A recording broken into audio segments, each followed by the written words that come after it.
Kalau hari ini kita boleh kembali beribadah, kita datang kepada Tuhan kita Yesus Mesias di hari perhentian, di hari Sabat, hari kudusnya. Ya.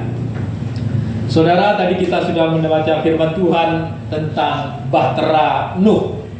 Yaitu bahtera Nuh itu simbol daripada keselamatan. Dan bahtera Nuh itu dibagi 3 tingkatan. Ada tingkat bawah, tingkat atas, dan bagian tengah. Ya, itu juga merupakan gambaran daripada tabernakel yang juga akan kita pelajari, yang akan menjadikan keselamatan kita di hari-hari terakhir di akhir zaman dari pemusnahan bumi. Ya, kalau dulu Nuh selamat dari air bah, maka kita juga akan selamat dari murka daripada Elohim, karena dosa di akhir zaman ini sudah bertambah dan bertambah, sehingga roh manusia itu tidak lagi terikat kepada Tuhan, tetapi terikat kepada dunia, terikat dari segala kejahatan. Oleh sebab itu kita akan belajar firman Tuhan, yaitu dalam pola tabernakel, pola kemah suci tabernakel. Ya, sebelum kita akan melihat ke sana, kita akan membaca firman Tuhan di dalam kitab Wahyu 3 yang merupakan satu dasar kita menerima firman Tuhan ini. Ya. Wahyu 3 ayat 19. Ya, kita bisa membacakan. Wahyu 3 ayat 19. Siapa saja yang kau kasih, aku tegur dan aku ajar, karena itu lihatlah dan bertobatlah.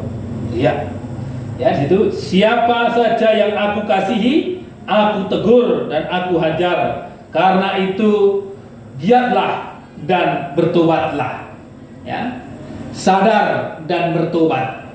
Ya. Jadi dalam mendengarkan firman Tuhan ini sebagai bukti, ya, sebagai bukti bahwa kita dikasihi oleh Bapa Yahweh, di situ ada hajaran, ada teguran. Jadi kalau ada teguran, ada hajaran, maka kita harus bertobat dan kita mau merelakan diri kita bertobat. Ya, karena jalan yang harus kita lalui itulah jalan kebenaran dan kehidupan. Karena Yesus sendiri menyatakan, akulah jalan kebenaran dan kehidupan. Jadi kita harus melalui jalan kebenaran dan kehidupan. Ya, di dalam tabernakel ini, di sini ada pintu gerbang, dan pintu gerbang masuk ruang halaman, ruang suci, dan ruang maha suci. Ya. Jadi orang yang percaya itu artinya orang yang percaya kepada Yesua itu sedang masuk dalam pintu keselamatan. Ya, masuk dalam wilayah yang namanya kebenaran. Ya. Karena jalan ini, saudara, jalan tabernakel, jalan kemah suci tabernakel ini itu bagaikan jalan raya, jalan kekudusan. Ya, jalan raya atau jalan kekudusan, saudara. Ya. Jadi kita tidak akan tersesat, kita tidak akan nyasar, ya. Kita tidak akan menemui jalan buntu, senantiasa menemui jalan keluar. Ya, jalan keluar akan Bapa Yahweh sediakan bagi kehidupan kita. Kita lihat dulu dalam Yesaya 35, ya. Yesaya 35. Ya. Yesaya 35 ayat yang ke-8, ya. Kalau sudah dapat langsung bacakan. Yesaya 35 ayat yang ke-8. Dan jalan raya akan ada di sana, dan ada sebuah jalan. Ia akan disebut jalan kekudusan. Ya, jalan kekudusan, ya. Ya, di situ, ya. Ya. Dan jalan raya akan ada di sana, dan akan ada sebuah jalan, dia akan disebut jalan kekudusan. Ya, jadi jalan ke surga itu adalah jalan kekudusan. jalan raya, jalan yang lebar yang disediakan bagi kehidupan kita. Ya. Sehingga untuk memasuki area daripada kerajaan surga ini, maka di situ akan ada hendaklah engkau benar seperti Hamasiah itu benar. Ya, hendaklah engkau suci seperti Yesua Hamasiah itu suci, dan hendaklah sempurna seperti Bapamu yang di surga adalah sempurna. Ya. Sehingga untuk memasuki daerah ini, saudara, maka di situ orang-orang yang najis atau orang-orang yang ayat selanjutnya, orang-orang yang tidak tahir tidak akan melewatinya. Namun bagi mereka yang melewati jalan itu, bahkan orang bodoh tidak akan tersesat. Ya. Artinya orang-orang yang tidak tahir, orang-orang yang berdosa, orang-orang yang mempertahankan hidupnya dalam dosa, tidak akan bisa melewati jalan kebenaran ini. Ya, tidak akan bisa. Hanya orang-orang yang mau bertobat, hanya orang-orang yang mau mempraktekkan firman Tuhan akan bisa melewati jalan ini. Ya. Sehingga di situ, saudara, ayat itu dinyatakan bahkan orang bodoh tidak akan tersesat. Ya. Orang bodoh secara duniawi, tetapi dia mau mempraktekkan firman Tuhan, tidak tersesat. Ya. Orang yang tidak tahu apa-apa, yang buta huruf, tetapi yang mau bertobat, itu tidak akan tersesat. Artinya Tuhan mencari orang-orang yang rendah hati, orang-orang yang mau belajar firman Tuhan. Ya. Di sahabat yang lalu kita sudah melihat perbedaan antara orang yang rendah hati dengan orang-orang yang munafik, ya kan? Jadi orang-orang yang mau belajar, orang-orang yang merendah hati, ya. Sehingga Tuhan berbicara yaitu setia kepada perkara yang kecil. Ya, artinya setia kepada firman Tuhan yang sedikit itu kita cepat praktekkan. Ya, kalau kita mengerti firman Tuhan satu, cepat kita praktekkan satu. Kita tahu firman Tuhan dua, praktekkan dua. Itu namanya setia kepada perkara-perkara yang kecil. Baru nanti Tuhan akan tambahkan perkara-perkara yang besar. Perlu kesetiaan, perlu kesetiaan dalam mengikut Tuhan ini supaya kita bisa mengerti, saudara, hendaklah engkau benar seperti Yesua adalah benar. Ya, mari kita lihat dalam 1 Yohanes. 1 Yohanes 3. 1 Yohanes 3. Kita banyak belajar firman Tuhan supaya kita mengerti dan memahami firman Tuhan ini dengan baik dan dengan tepat, sehingga kita tidak tersesat. Semuanya ada di dalam firman Tuhan. Ayo bacakan kita 1 Yohanes 3 ayat 7. Hai anak-anak, jangan biarkan seorang pun menyesatkan kamu. Dia yang berbuat keadilan adalah adil, sebagaimana dia adalah adil. Ya.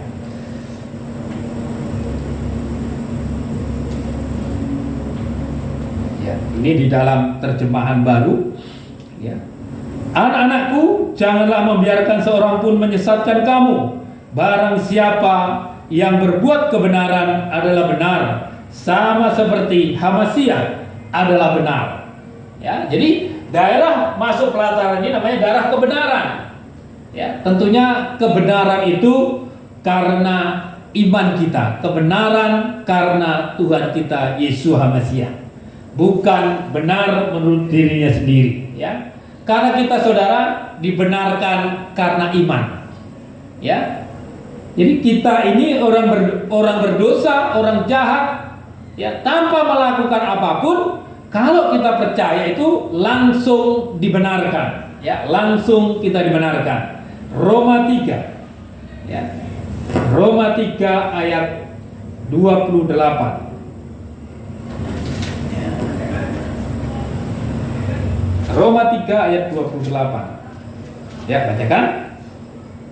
Oleh karena itu kami memperhitungkan manusia dibenarkan oleh iman tanpa perbuatan-perbuatan Taurat. Iya, ya. Karena kami yakin bahwa manusia dibenarkan karena iman dan bukan karena melakukan hukum Taurat. Jadi kita dibenarkan ya karena iman. Ya. Jadi kita harus menyadari saudara bahwa diri kita ini sedang dibenarkan oleh Tuhan. Artinya Tuhan tidak memperhitungkan pelanggaran kita. Tuhan tidak memperhitungkan kesalahan kita di masa lalu. Betapa banyak pun pelanggaran kita, betapa besar pun dosa kita, betapa jahatnya kita, ketika kita percaya kepada Tuhan Yesus Hamasia, maka kita dibenarkan, ya, mendapatkan pembenaran, ya. Dan orang yang dibenarkan ini akan hidup dalam damai sejahtera, ya. Jadi tanda orang yang dibenarkan itu hidup dalam damai sejahtera, ya. Hidupnya menjadi damai, ya. Kenapa hidupnya damai? Karena setan tidak bisa menuduh kita, ya. Setan tidak bisa menuduh kehidupan kita. Seringkali saudara, saat kita berdoa, karena doa orang benar besar kuasanya, tetapi seringkali setan ini juga menuduh, ya, membuat kita tidak layak. Ya, kamu berbuat dosa ini, kamu berdosa ini. Seringkali setan itu masukkan dalam pikiran kita, dituduhkan segala macam perbuatan-perbuatan kita masa lalu, sehingga kita tidak layak, sehingga doa kita seolah-olah tidak sampai. Ya, itu pekerjaan setan. Tetapi dari dasar ini saudara, itu dalam Roma 5 ayat 1 itu, ya, orang yang dibenarkan itu hidup dalam damai sejahtera. Kenapa hidup dalam damai sejahtera?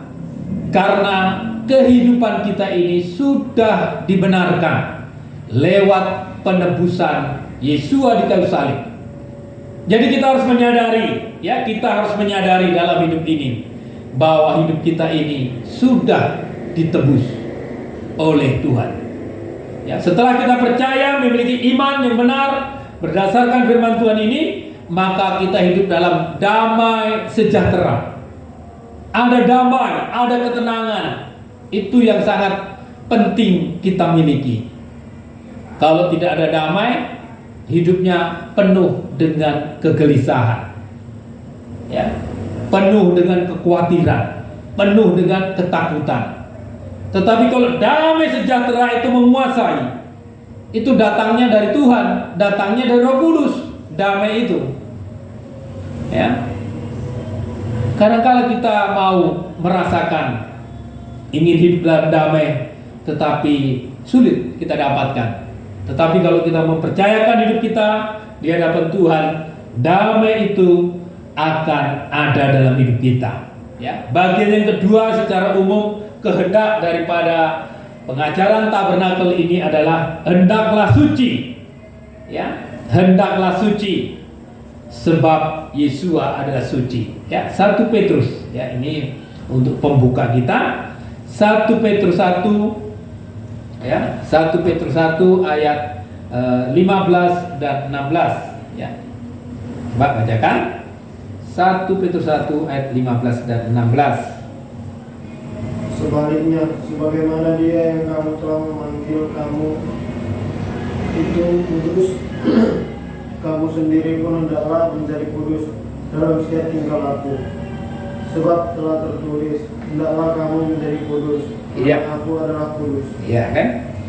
Tetapi hendaklah kamu menjadi kudus di dalam seluruh hidupmu, sama seperti Dia yang kudus yang telah memanggil kamu. Sebab ada tertulis, kuduslah kamu, sebab Aku kudus. Ya, jadi untuk masuk dalam kerajaan surga, kerajaan Samayim, maka kita perlu hidup dalam kekudusan, hidup dalam kesucian, ya. Bagaimana orang bisa hidup dalam kesucian, hidup dalam kekudusan? Maka kehidupan kita ini semakin banyak kita mendengar dan mempraktekkan firman Tuhan, disitulah letaknya kekudusan itu. Ya, kekudusan itu ada dari firman. Dari firman yang kita dengar, kita praktekkan. Kalau Tuhan suruh kita berdamai, kita mau berdamai. Kalau Tuhan suruh kita merendahkan hati, kita mau merendahkan hati. Kalau firman Tuhan suruh jangan membenci musuhmu, kita tidak bisa membenci. Kita praktekkan firman Tuhan itu, itulah yang membuat hidup kita ini disucikan hari demi hari, ya. Bagaikan hidup kita ini seperti pokok dan ranting, ya, disucikan oleh firman Tuhan, ya. Yohanes 15 ayat 3.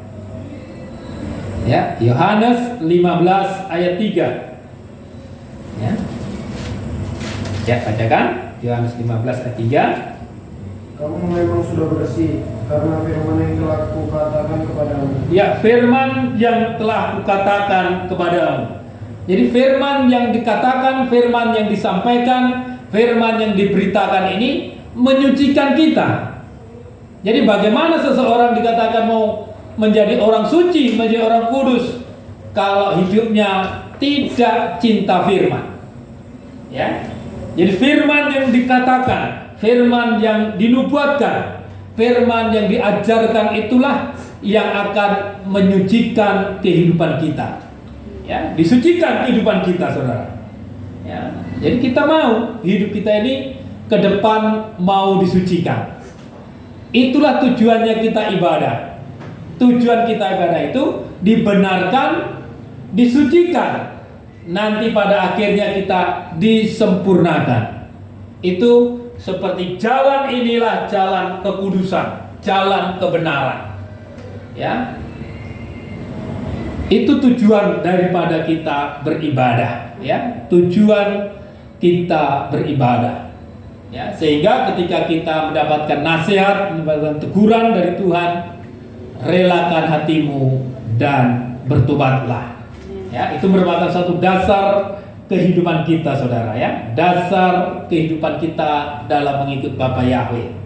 Ya, kita akan kembali mempelajari tentang kemah suci tabernakel yang merupakan dasar pengajaran kita, yaitu kita akan melihat di dalam Keluaran pasal 25, ya. Pasal 25, ya, itu mengenai persembahan atau bahan untuk membangun bait suci. Ya, kalau zaman Musa bait suci memang dibangun secara fisik, ya, yaitu dalam bentuk kemah suci tabernakel. Tetapi kepada kita sekarang ini bait sucinya adalah saudara dan saya.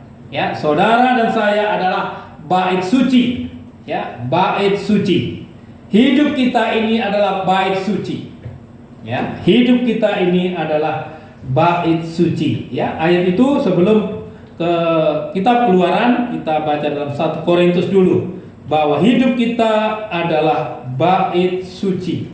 1 Korintus 3 ayat 16. Ya, bacakan. Oke.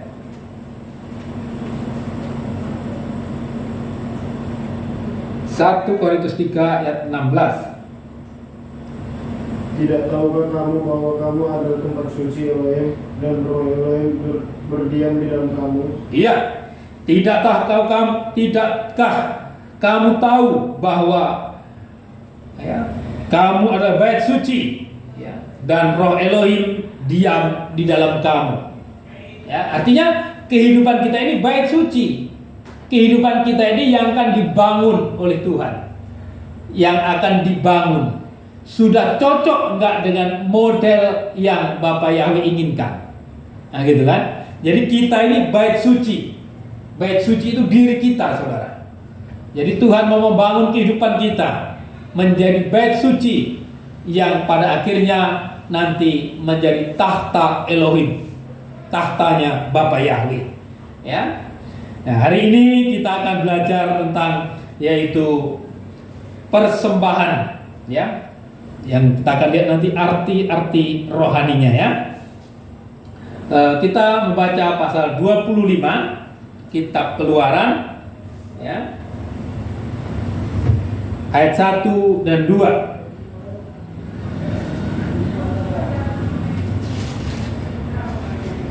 Ya, bacakan.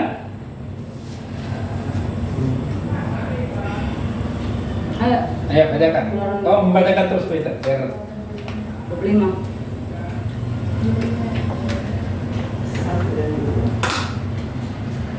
Dan berfirmanlah Yahweh kepada Musa dengan mengatakan, katakanlah kepada Bani Israel, bahwa bagiku hendaklah mereka mengambil persembahan tunjukkan dari setiap orang yang hatinya berhasrat. Haruslah kamu mengambil persembahan tunjukkan bagiku. Ya, di situ hatinya berhasrat, ya. Tetapi di dalam terjemahan terjemahan baru LAE, ya. Katakanlah kepada orang Israel supaya mereka memungut bagiku persembahan khusus dari setiap orang yang terdorong hatinya. Haruslah kamu pungut persembahan khusus kepadaku itu, ya. Artinya saudara, persembahan itulah hidup kita, ya. Hidup kita ini menjadi suatu persembahan. Artinya kalau kita mau rela, ya, hati yang berhasrat, hati yang terdorong, hati yang tergerak, nah, gitu. Hati yang rela dipersembahkan kepada Tuhan. Ya, hidup kita ini harus rela kita persembahkan kepada Tuhan untuk dibangun menjadi bait suci. Ya, hati yang rela. Ya, jadi dasarnya kita ini mengikut Tuhan, hati yang rela, hati yang terdorong. Ya, karena di dalam pembentukan ini kan banyak nanti kesalahan-kesalahan akan Bapa Yahweh nyatakan, ya, kekurangan-kekurangan kita ini akan dinyatakan karena kita akan dibentuk menjadi kehidupan yang benar, yang kudus dan sempurna. Padahal kita tadi membaca dalam bacaan kita, manusia sudah penuh dengan kejahatan, ya.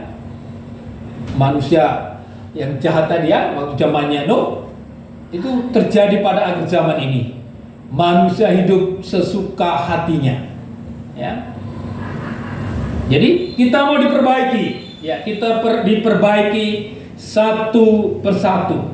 Itu merupakan satu dasar dan merupakan suatu motivasi. Hati yang rela dikerjakan oleh Tuhan. Hati yang rela, ya, sehingga tadi di dalam pembukaan kita, ya, barang siapa kukasihi, kutegur, kuhajar, relakanlah hatimu dan bertobatlah. Ya, jadi rela hati dan bertobat. Ya, seringkali orang ditegur sungut-sungut, marah, tidak rela ditegur, tidak rela diperbaiki. Ya, banyak orang akan ditegur. Kalau ditegur firman Tuhan tidak mau, nanti bisa ditegur lewat sakit penyakit, bisa ditegur lewat kecelakaan, bisa ditegur dengan berbagai cara. Ya. Tetapi kalau kehidupan kita mau ditegur dengan firman Tuhan, diperbaiki dengan firman Tuhan, kita akan cepat dipulihkan. Karena di dalam perjalanan, ya, bangsa Israel juga demikian. Dinasihati dengan nabi-nabinya, dikasih firman Tuhan, tidak didengarkan. Akhirnya bangsa-bangsa yang tidak mengenal Elohim itu menjadi cambuk, sehingga berapa kali bangsa Israel itu harus mengalami perbudakan. Ya, kalau kita melihat sejarah bangsa Israel, saudara, sangat-sangat menyakitkan karena mereka tidak mau taat kepada Bapa Yahweh. Ya. Berapa kali terjadi pembantaian, pembunuhan, ya, besar-besaran, ya, ketika tidak taat. Tetapi ketika taat, ya, ketika taat langsung dibangun oleh Bapa Yahweh menjadi bangsa yang kuat, bangsa yang maju. Demikian juga kehidupan kita. Ketika kita mau taat kepada firman Tuhan, kita akan diangkat menjadi bangsa yang kuat. Rohani kita kuat, kehidupan yang kuat, ya, menjadi orang yang disegani, ya. Itu karena apa? Karena ketaatan kita firman Tuhan bahkan bisa mendatangkan berkat, mendatangkan perlindungan yang sangat-sangat luar biasa, saudara. Ya, dalam membangun bait suci kehidupan kita ini perlu juga memiliki hati yang damai, hati yang tenang. Ya, hati yang damai, hati yang tenang. Ya, jadi untuk menghadapi situasi apapun dalam kehidupan ini, miliki hati yang damai, hati yang tenang. Ya, hati yang damai, hati yang tenang ini, saudara, suatu kekuatan dalam kehidupan kita. Ya, jadi hati itu harus tetap ada dalam kedamaian, dalam ketenangan menghadapi persoalan hidup ini, saudara, ya. Itu dasar dalam membangun bait suci, ya. Di dalam satu raja-raja itu, ya, dalam satu raja-raja itu ada dasar yang Salomo tegakkan di sana. Satu raja-raja ayat 6 sampai 7, ya. Satu raja-raja 6, ya, ayat 7.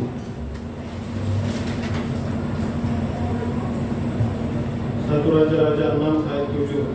Dan bait itu ketika dibangun dengan batu-batu yang telah diolah, yang telah disiapkan sebelumnya, sehingga tidak terdengar di bait itu bunyi palu atau kapal atau sesuatu perkakas besi selama pembangunan bait itu. Iya, ya, bait suci pada zaman Salomo, ya, waktu membangun itu suasananya tenang, damai, nah gitu.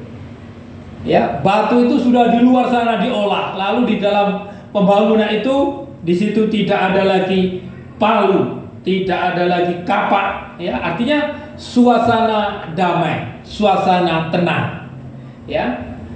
Jadi ada suasana damai, suasana tenang, ya. Hati itu harus ada dalam suasana damai. Tidak boleh ada emosi, ya, tidak boleh ada dosa. Sebenarnya pembangunan bait suci atau pembangunan kehidupan kita ini menjadi bait suci itu, kalau kita mempertahankan keinginan daging kita, saudara, itu yang membuat kita itu banyak kali berontak. Kalau kita menyimpan dosa, itu yang membuat manusia itu berontak, dibentuk. Ya kan? Manusia akan sulit dibentuk menjadi bait Elohim kalau dia masih dikuasai dosa, dikuasai keinginan daging, dikuasai ambisi, dikuasai berbagai-bagai sifat-sifat yang tidak baik. Itu akan sulit dibangun, ya, akan menjadi sulit dibangun, ya. Supaya kehidupan kita ini, saudara, ya, dibangun menjadi bait suci, maka kehidupan kita memiliki hati yang damai, hati yang tenang, ya. Hati kita itu tetap damai, tenang. Bagaimana supaya hati ini damai, hati ini tenang? Itu namanya ada dalam penyerahan hidup kepada Tuhan, ya kan? Penyerahan hidup kita kepada Tuhan itu akan dilihat oleh Tuhan, ya. Ketika Yesua mau disalib, dia kan menyerah. Jadilah kehendakmu Bapa, bukan kehendakku. Itulah penyerahan. Artinya dalam hidup ini, saudara, seringkali kita diperlakukan tidak adil, seringkali kita dikecewakan, seringkali kita teraniaya, ya. Tetapi kalau hidup kita menyerah kepada Tuhan, maka hati itu tetap ada dalam kedamaian, ada dalam ketenangan. Ya. Tetapi kalau kita menyimpan dosa, ingin bela diri, maka kita ini saudara akan menjadi orang yang gagal dibangun. Ya. Karena Yesus sendiri, ya, aku akan membangun bait suci dalam 3 hari. Tetapi orang Farisi, kami membangun ini 46 tahun. Engkau akan merobohkan dan akan membangun dalam waktu 3 hari. Ya, 3 hari itu menunjukkan kepada kuasa kematian dan kebangkitan. Ya, sistem kemurahan yang Bapak Yahweh akan tawarkan dalam kehidupan kita. Sebab kalau sistem 46 itu sistem Torah, itu hanya bangsa Israel yang akan diselamatkan. Bangsa Israel yang akan jadi mempelainya Tuhan. Tetapi Yesua telah rombak dalam 3 hari, bait suci akan aku bangun. Artinya bait suci akan dibangun dalam zaman kemurahan, yaitu lewat korbannya Tuhan di kayu salib. Ya. Jadi kita ini ada dalam zaman kemurahan. Ya, kita ini ada zaman kemurahan, kita akan dibangun saudara. Persiapkan hidup saudara.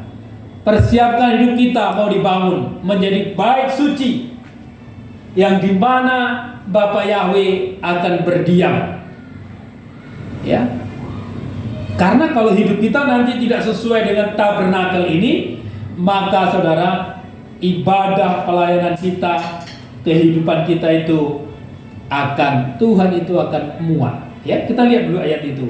Imamat 23, 26. Ya.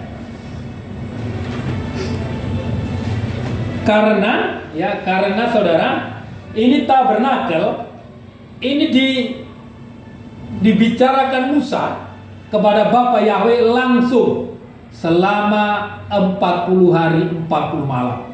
Jadi Musa di atas gunung Sinai itu 40 hari 40 malam itu dia memperlihatkan tabernakel ini. Ya. Dan di dalam pengajaran tabernakel ini yang lebih istimewa adalah ada namanya pengajaran tentang tahbisan imam-imam. Ya. Tahbisan imam-imam, pakaian imam-imam. Ya. Ada sistem keimamatan. Makanya kalau kita tahu akan firman Tuhan ini, maka nanti Tuhan tidak akan muak tentang kehidupan kita. Pasal 26 ayat yang ke-11. Ya. Dan aku akan menempatkan tabernakelku di tengah-tengahmu, dan jiwaku tidak akan muak denganmu. Iya, jiwaku tidak akan muak. Ini Bapa Yahweh. Ya. Kalau dulu bangsa Israel ketika tabernakel ini dipelihara dengan baik, dengan benar, dan imam-imam melayani dengan baik, dengan benar, maka bangsa Israel dituntun kepada kemenangan demi kemenangan yang sangat luar biasa. Bahkan musuh-musuh yang tidak tertandingi pun, musuh-musuh yang besar sekalipun, takluk kalah. Karena Bapa Yahweh menyertai, Bapa Yahweh memelihara bangsa Israel. Tetapi bangsa Israel kadang kalanya seringkali dia menyimpang dari jalan-jalannya Tuhan, maka bangsa Israel masuk dalam kekalahan demi kekalahan, kehancuran demi kehancuran. Ya. Jadi di sini supaya kita melihat kenapa kita mau belajar tentang tabernakel ini, supaya ibadah kita, pelayanan kita, nikah kita, hidup kita, ya, itu menjadi berkenan. Ya. Dikatakan tadi ya, aku akan menempatkan tabernakelku di tengah-tengahmu, dan hatiku tidak akan muak melihat kamu. Jadi tabernakel itu, bait suci itu ada di tengah-tengah kehidupan kita. Tuhan tidak akan muak. melihat kita. Kalau tidak muak artinya senang. Ya, senang. Kalau muak akan dimuntahkan, saudara. Ya, akan dimuntahkan. Artinya kalau kehidupan kita tidak sesuai dengan firman Tuhan, pada akhirnya kita akan dimuntahkan Tuhan, akan dibuang. Nah, itu yang menjadikan resiko dalam kehidupan kita. Tetapi di sini tabernakel ada dalam kehidupan kita. Tuhan tidak akan muak. Tuhan tidak akan membuang umatnya. Ya, tidak akan muak. Ya, ditempatkan itu, saudara. Ya, supaya hidup kita ini bisa berkenan di hadapan Bapa Yahweh. Ya, berkenan di hadapan Bapa Yahweh. Jadi itu tabernakel. Ya, ya, tabernakel ini juga di ayat lain kalau ditunjukkan, ya, nanti kita tunjukkan ayat-ayat firman Tuhan tentang tabernakel ini membuat kita ini malu melihat tingkah laku kita. Karena pengajaran tabernakel ini, pengajaran bait suci ini nantinya akan membongkar segala dosa dan kenyajisan kita. Itu akan dibongkar sehingga kita bisa di hadapan Tuhan itu malu, rasa malu kepada Tuhan. Artinya kita ini merasa diri kita ini masih banyak kekurangan yang harus diperbaiki. Ya, yang harus diperbaiki. Karena jalannya jalan benar, kudus dan sempurna. Itu sasaran kita, saudara. Ya, benar, kudus dan sempurna. Itu yang mau kita kejar. Padahal kita berjalan setiap hari ini penuh dengan segala kekurangan, kesalahan, pelanggaran. Ya, itu nantinya akan mendapatkan pembukaan daripada Tuhan supaya kita hidup ini dalam ranah lingkung yang benar. Ya, seperti kita lihat, ya, kalau Yesus pernah berkata, "Akulah terang dunia." Ya, akulah terang dunia. Ya, di sini di pintu gerbang ini ya, kalau sahabat yang lalu kita bicara tentang pemisahan antara orang beriman dengan orang yang tidak beriman, itu dalam konteksnya yaitu rendah hati lawannya dengan munafik. Maka di sini akan ada terang dan gelap, kan gitu. Ada terang dan gelap. Bagaimana orang yang hidup dalam terang? Ya, bagaimana orang yang hidup di dalam terang itu? Bagaimana orang yang hidup dalam kegelapan itu? Ya. Ya, kita lihat dulu satu ayat firman Tuhan, perbandingan orang yang hidup di dalam terang dan hidup di dalam gelap. 1 Yohanes, ya. 1 Yohanes.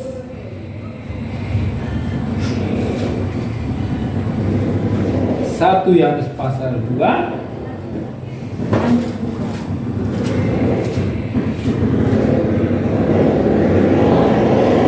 Yohanes pasal 2 ayat yang ke-8.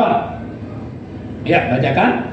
Aku menuliskan lagi perintah yang baru kepada kamu. Itulah yang benar di dalam Dia dan di dalam kamu. Karena kegelapan sedang berlalu dan terang yang benar sekarang akan sedang bersinar. Iya, ya, kegelapan sedang berlalu dan terang akan bersinar. Artinya orang yang memiliki iman, yang percaya kepada Yesus itu, kegelapan itu akan berlalu, ya, dan terang itu akan bersinar. Ayat 9.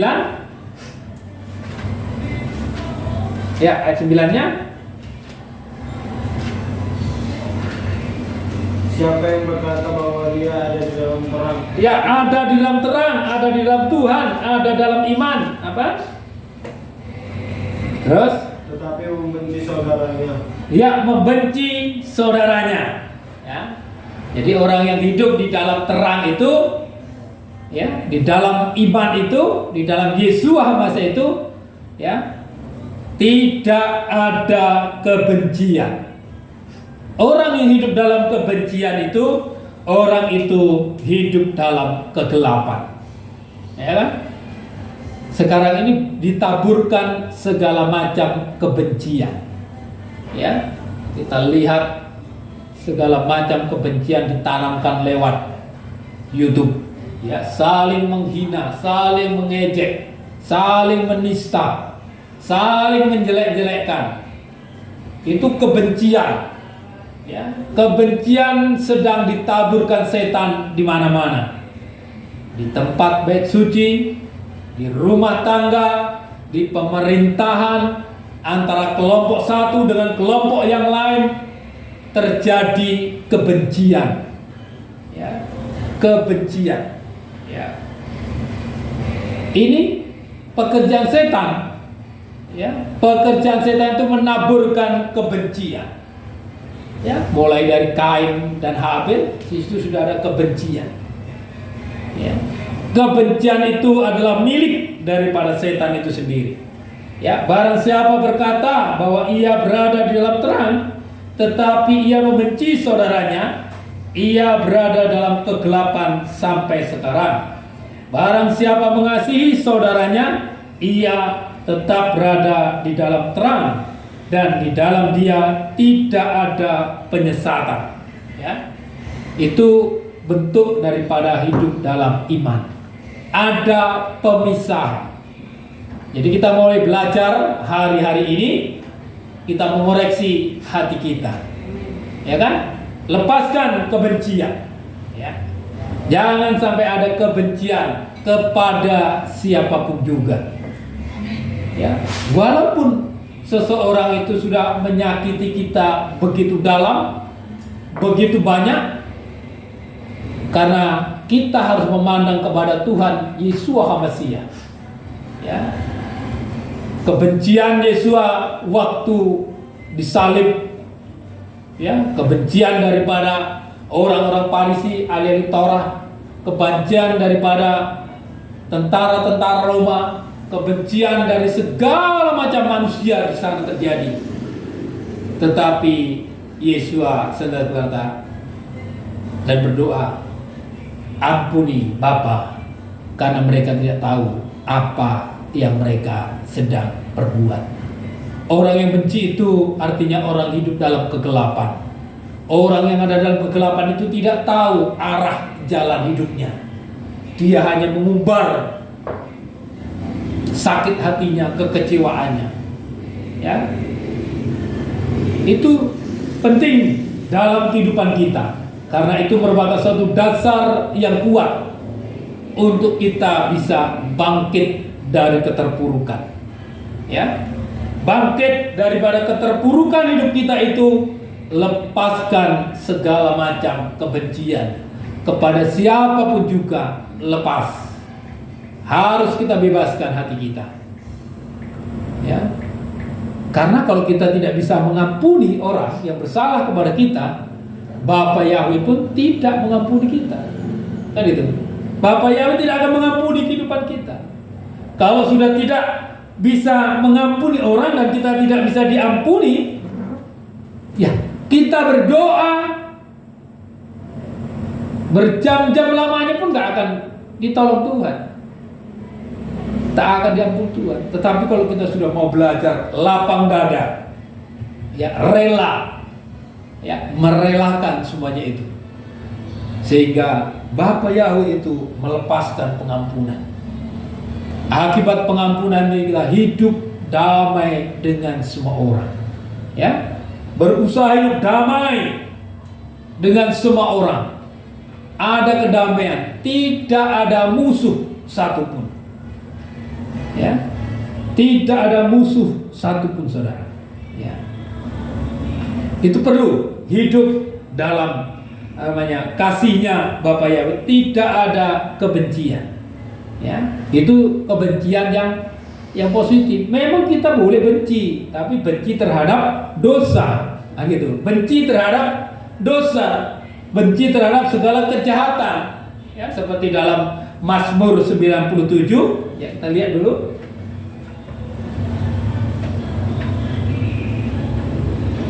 Dosanya kita benci, tetapi orangnya kita kasihi.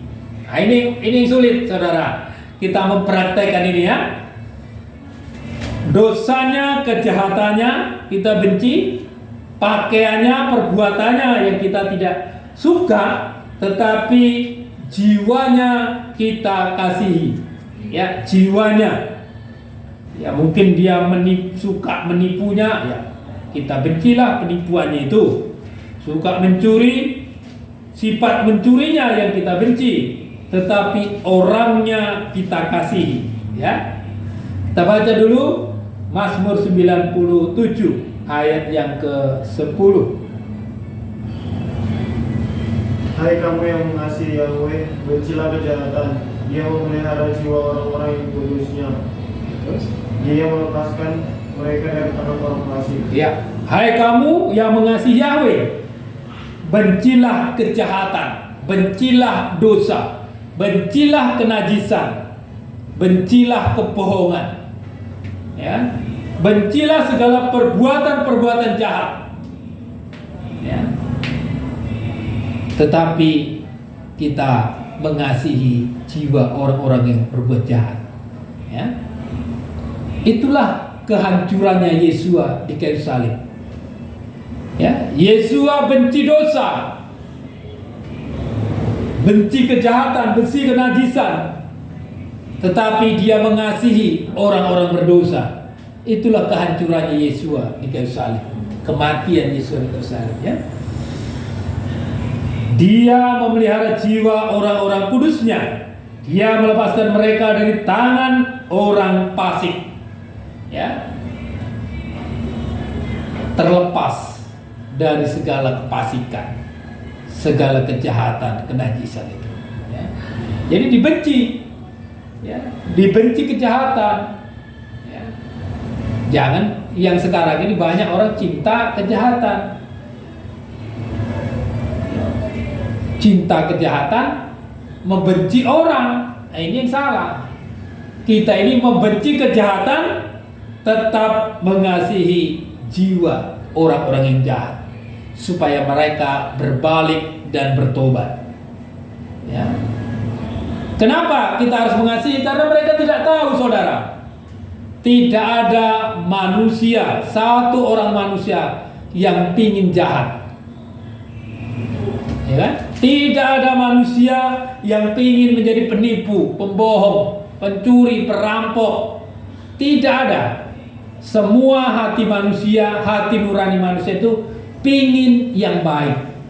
Tetapi karena ada dosa, ada pekerjaan setan, ya, masuk dalam hati manusia itu, maka manusia itu dikendalikan. Ya.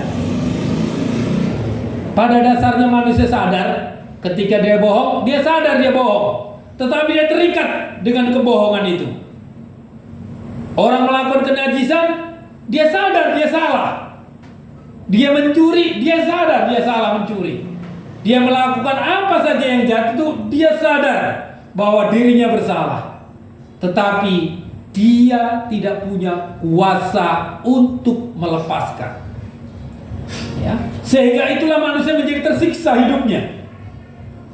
Ya, manusia tersiksa hidupnya, saudara. Ya, orang merokok itu salah, tahu orang merokok itu salah. Berjudi itu tahu salah. Ya kan? Mabuk-mabukan itu tahu salah.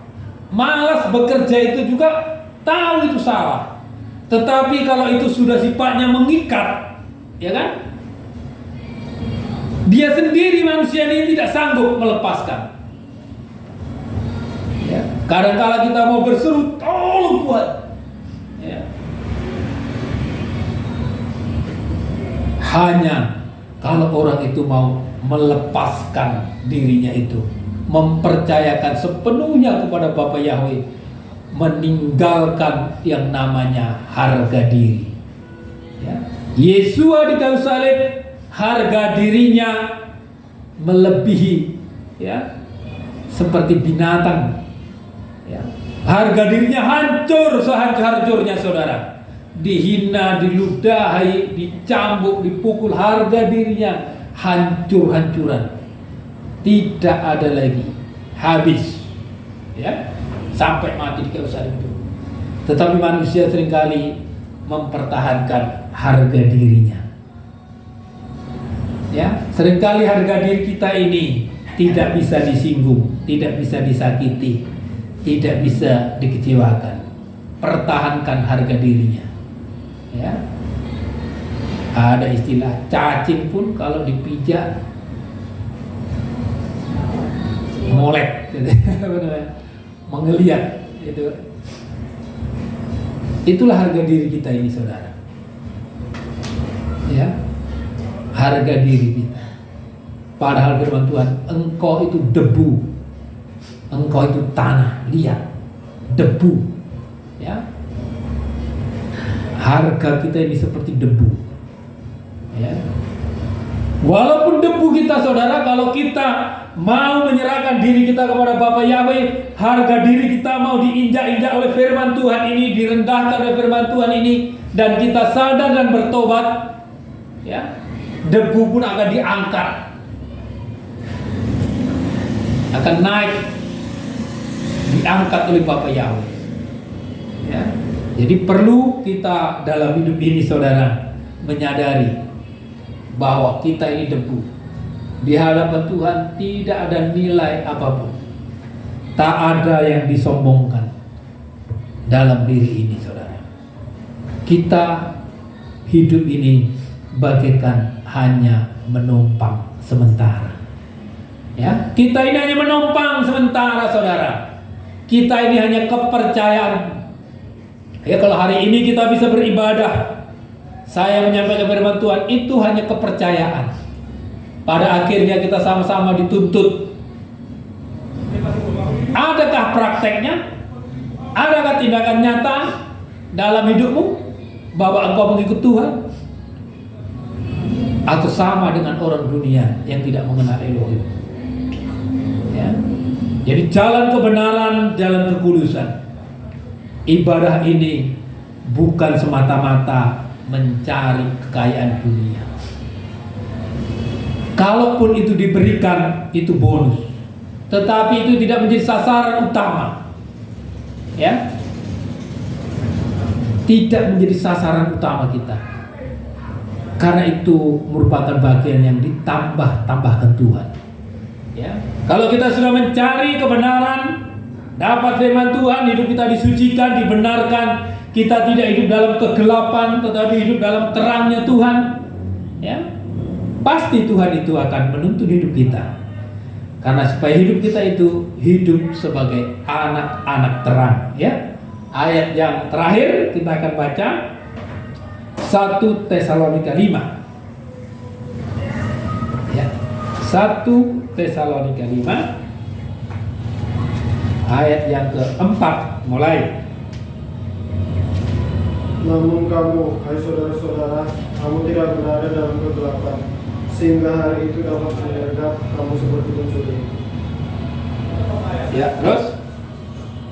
Kamu semua adalah anak-anak terang. Anak-anak terang, terus? Dan anak-anak siang. Anak-anak siang, terus?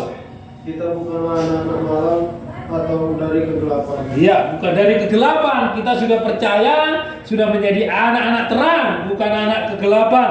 Anak-anak yang penuh dengan dosa, kejahatan, kenajisan, ya, dan segala macam perbuatan yang lainnya. Terus?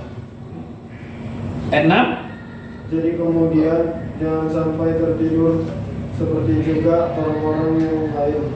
Sebaliknya kita harus berjaga-jaga dan sadar. Berjaga-jaga dan sadar. Jadi hari-hari ini kita tetap berjaga-jaga supaya dosa itu, kejahatan itu jangan mengikuti kita. Sadar, menyadari hidup kita ini hanya sementara. Karena tiba waktunya, saudara, kita akan masuk Samaim. Ya kan? Sadar dan berjaga-jaga itu penting, saudara. Iman kita jaga. Kelakuan hidup kita jaga. Ya. Karena iman itu juga sama artinya, ya, iman itu percaya bahwa Elohim ada. Ya. Kita punya iman kepada Yesus itu sama dengan kita percaya bahwa Tuhan itu ada, Elohim itu ada, Bapa Yahweh itu ada. Ada di mana? Di mana-mana. Mau di kamar, ada Tuhan. Ada Yesus, ada Roh Kudus. Mau di jalan, ya. Mau di kamar mandi, waktu kuliah, waktu di jalan, ingat senantiasa Tuhan ada, Bapa Yahweh ada. Ya, seringkali kita di jalan, saudara, lewat dipotong, mau jatuh kita. Kalau kita nggak ingat Tuhan ada, orang tak maki, kan itu. Tapi ingat, dimanapun kita berada, ingat Bapa Yahweh ada, Yesus ada, Roh Kudus ada. Ini yang seringkali kita tidak sadari, saudara. Ya, kita tidak menyadari. Jadi mulai hari ini kita sadari, dimanapun kita berada, Tuhan ada, supaya hidup kita ini tidak aneh-aneh. Ya, mudah-mudi pergaulannya juga gak aneh-aneh. Ya, kita main ibadah, tahu bahwa Tuhan ada. Tuhan ada di tempat ini. Ya, sadari itu. Ya, sadari dimanapun saudara berada, Tuhan ada. Ya, artinya kalau kita tahu Tuhan ada, tidak menyempatkan diri kita untuk berbuat dosa lagi, tetapi kita mau berbuat kebenaran, kebaikan. Ya, jangan kalau gak ada orang, hanya sendiri di rumah ini, hanya kami berdua di rumah ini, sesuka-sukanya. Itu namanya mengabaikan Tuhan ada. Ya, jadi hidup dalam terang artinya hidup di mana Tuhan senantiasa ada. Terus ayat yang ke apa tadi? Mana? Ayat ke-7 ya sekarang atau 6? 7. Karena mereka yang tidur, mereka tidur pada waktu malam. Dan mereka yang mabuk, mereka mabuk pada waktu malam. Ya, waktu malam banyak orang yang mabuk katanya. Mabuk waktu malam. Ya. Jarang orang mabuk waktu siang. Rata-rata mabuk itu waktu malam. Terus, tetapi kita selagi siang, kita harus sadar sambil mengenakan baju zirah iman dan kasih, serta ketopong pengharapan keselamatan. iya. Tetapi kita yang adalah orang siang, orang terang, baiklah kita sadar, berbaju cirahkan iman. Ya, berbaju cirahkan iman. Artinya kehidupan kita ini senantiasa memiliki iman. Baju, pakaian, perbuatan kita. Ya, jadi iman itu, saudara, iman itu percaya bahwa Elohim itu ada, bahwa Bapa Yahweh itu ada, itulah iman. Percaya bahwa Tuhan ada. Ada di mana-mana, ada di dalam segala tempat. Ya, itu merupakan suatu perlindungan hidup kita. Perlindungan dari apa? Tidak berbuat dosa. Kalau kita ingat Tuhan ada, gak mungkin berani berbuat dosa. Ya? Kalau kita ingat Tuhan ada di samping kita, suka kita ngerumpiin orang, menjelek-jelekkan orang, kan gak mungkin. Yang sering tidak kita sadari, saudara. Ya. Karena pekerjaan setan itu melupakan supaya kita gak dekat Tuhan. Ya. Kalau Tuhan ada, ya, tinggal bicara saja kita sama Tuhan. Artinya dekat hubungan kita dengan Tuhan. Orang yang hidup dalam terang, dalam kebenaran firman Tuhan, hidupnya dekat dengan Tuhan. Ya. Orang hidupnya dekat dengan Tuhan itu dicukupkan Tuhan, dicukupkan Bapa Yahweh hidupnya, mendapatkan kecukupan. Ya. Bukan kekayaan tetapi kecukupan, cukup. Cukup punya kereta, cukup punya mobil, cukup punya rumah. Ya kan? Nanti cukup punya apartemen. Itu kecukupan. Ya. Jadi cukup di mata Bapa Yahweh itu relatif. Ya, tergantung iman kita. Cukup sampai di mana? Ya, cukup. Artinya hidup ini mengalami kepuasan. Ya kan? Hidup ini bahagia. Orang yang merasa cukup, merasa puas, hidupnya bahagia. Sekalipun dia di kolong jembatan, kalau merasa dia cukup, dia bahagia. Walaupun dia istana, kalau dia ambisinya begitu kuat, nggak merasa kurang, sudah punya warisan 5M, masih mau merebut punya adiknya, kakaknya yang lain, itu namanya nggak cukup, namanya nggak puas. Ya, sekalipun kita hidup sederhana seperti ini, tetapi kalau kita merasa cukup, merasa puas, hidup dalam terang, maka hidup kita akan bahagia. Bahagia itu lebih penting daripada harta. Ya, bahagia itu lebih penting dari segala fasilitas dunia. Itu bahagia, saudara. Ya. Itu bahagia itu lebih penting, saudara. Ya. Apalagi bahagia punya fasilitas yang memadai, makin bahagia, ya kan? Tetapi kita yang adalah orang-orang siang, baiklah kita sadar, berbaju jirahkan iman dan kasih, ya, dan berketopongkan pengharapan keselamatan. Nah, jadi orang yang di dalam terang itu punya pengharapan akan keselamatan. Ya. Akibatnya, karena Elohim tidak menetapkan kita untuk ditimpa murka, tetapi untuk beroleh keselamatan oleh Yeshua HaMashiach Tuhan kita. Ya. Ini orang yang hidup dalam terang itu karena Tuhan tidak menetapkan kita ditimpa murka. Jadi Tuhan tidak menetapkan kita mendapatkan murka, saudara, tetapi untuk beroleh keselamatan. Ya. Beroleh keselamatan. Ya. Oleh Tuhan kita Yesus HaMashiach. Jadi beroleh keselamatan. Keselamatan itu, keselamatan jiwa kita, keselamatan roh kita itu menjadi yang terpenting.